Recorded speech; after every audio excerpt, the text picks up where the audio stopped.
My milkshake brings all the babies to my arms, and they're like, it's better than yours. Damn right, it's better than yours. I can feed you, but try not to snore.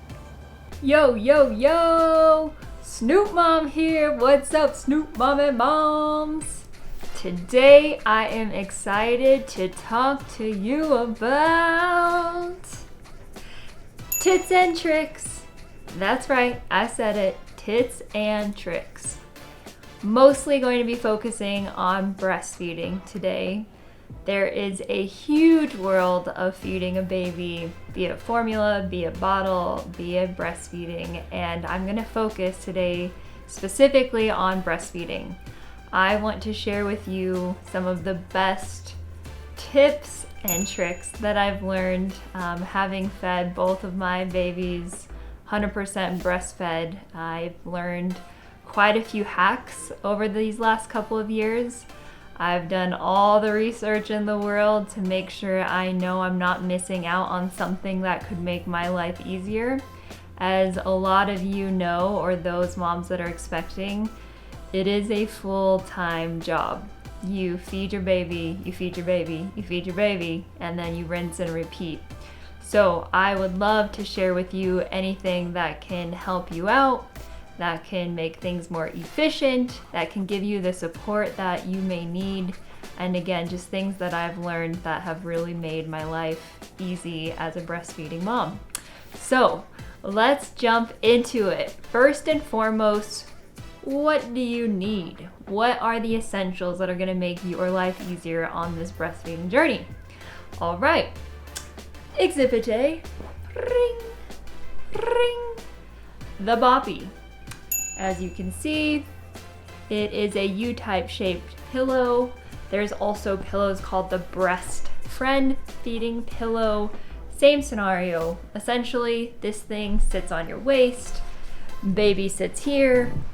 It's helpful. It's way more supportive than you think. I'm assuming however many hundreds of years ago, all we had was our arms to feed our babies, and that worked well.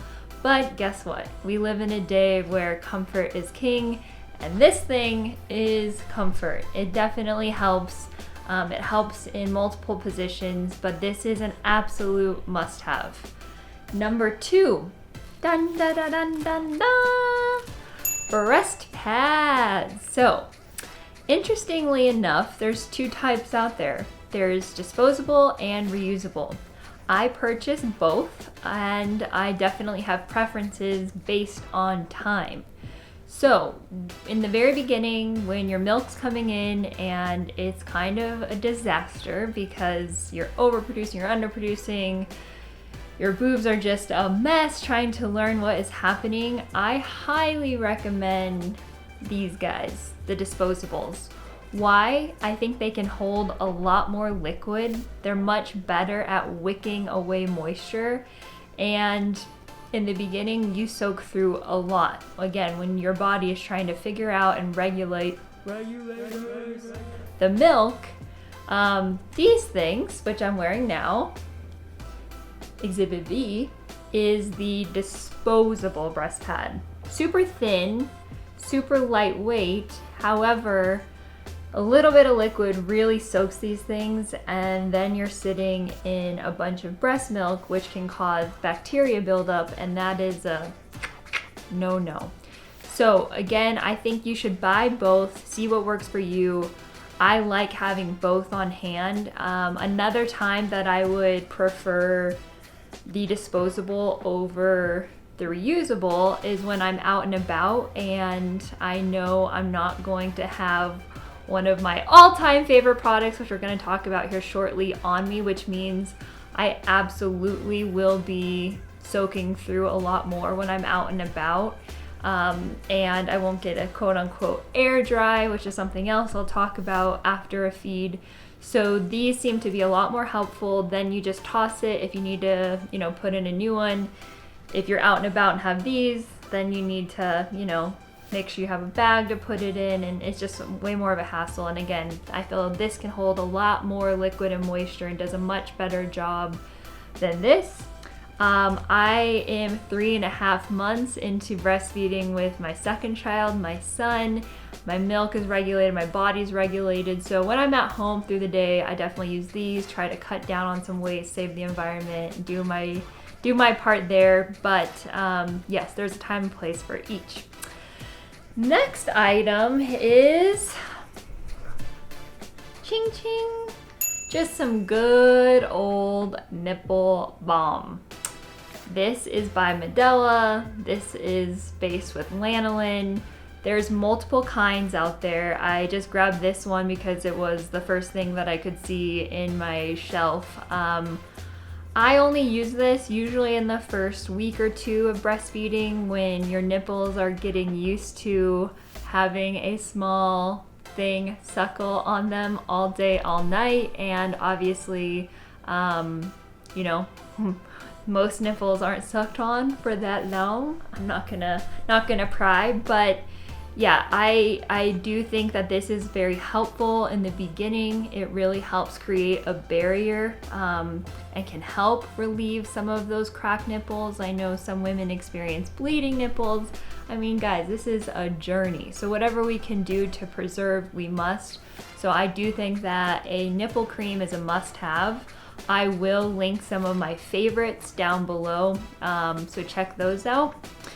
Next up, the good old milk storage bag. So these next couple items kind of cross over between breastfeeding and bottle feeding, but end of the day, you need them regardless of what you're doing. So I have been exclusively breastfeeding. However, I will be going back to work here in a couple of weeks. Therefore, bottles have to be worked into the mix. And in order to save your amazing breast milk, you absolutely need a ton of breast milk freezing storage bags.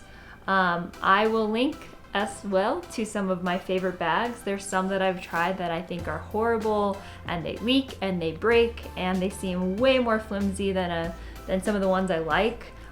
Just note, there's a couple things on this bag. If you guys can see, it's really important to actually fill out this information. Breast milk, as you will learn if you don't know already, is very peculiar and particular. So there's a lot of safe handling methods, which I will cover later in this video, that need to be followed in order to make sure your breast milk is ready and healthy and safe for your baby. So the 4 things here on most breast milk bags, and if they aren't there, you need to write them on some way and somehow with a fine tip Sharpie marker, is gonna be the date. So when this milk is going in, be the name, because you might have multiple children. Your child might be in a daycare setting where a lot of milk could be in the same freezer, and then the volume. There's also time. I don't fill out the time. I've never needed to use it. But let me have another note on volume. So a lot of people think that they can just pour in some milk and not pay attention to the milk that was in this, which I'll talk about, any kind of bottle or container. They don't necessarily look at how many ounces are on this, so they just pour in and then they're like, oh, it's 6 ounces. When in reality, when it goes in the bag, it shows a lot more than it actually is. So note to self, always look at whatever you're pouring from first.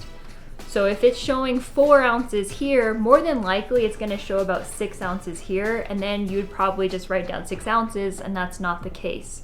So side note, first tip and trick, take account of what is sitting in an actual bottle that can be sitting flat before you put it in the bag, because they're gonna look different. Which brings me to the next must-have.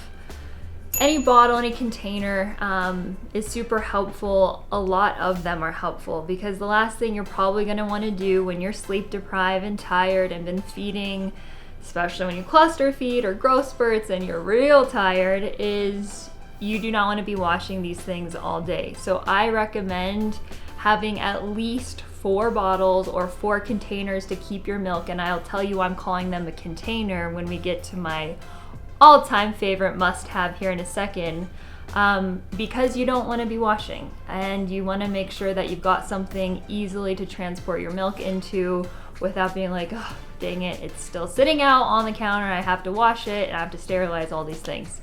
So have multiple bottles and or containers that are dedicated to milk only at your hand. And that is a great segue into the bottle brush.